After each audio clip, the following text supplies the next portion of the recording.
e hai un bello certo che assai particolari, non è assai colorito, però sapi cantare e tutti i miei vicini sono un po' invidiosi, vanno me l'accarizzano perché sono curiosi. C'è pure mia comare che lo vuole accarezzare, mi dice per favore mostralo compari, Maria quanto mi piace, voglio tutto per mia, lo mento in tala gabbia e mi tiene compagnia.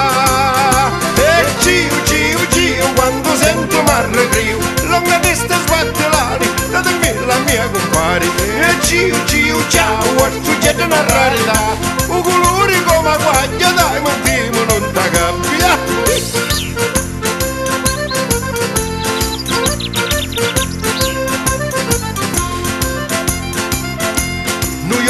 Vicina, da me casa si azzeccava, su tinne 4 giorni e tutto mi sta pazzato. Carissima signora, ormai sono castigato, trattatemi buono come c'è delicato, tenetemi lo stretto, se no potete scappare, ficcato in ta gabbia che è pronto per volare, il d'unghia di sopinni e diventa assai più grosso, mi disse la vicina, a casa io un fosso.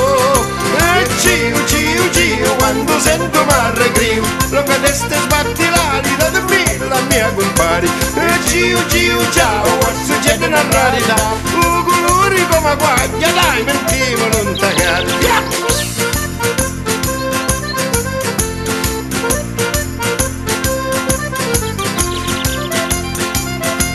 Quando brisci lo giorno, arrizza la sua testa, si guarda tutto intorno e canta e face festa, i femmini lo sentono e trovano un richiamo, ebbene mi trova la signora del primo piano. Signora, io non posso, scusatemi di cuore, che oggi face fresco e non ci piglio raffreddori, manco finì a parlare, che è buono l'acchiappao, e sotto la sua gonna l'uccello s'ammuccia.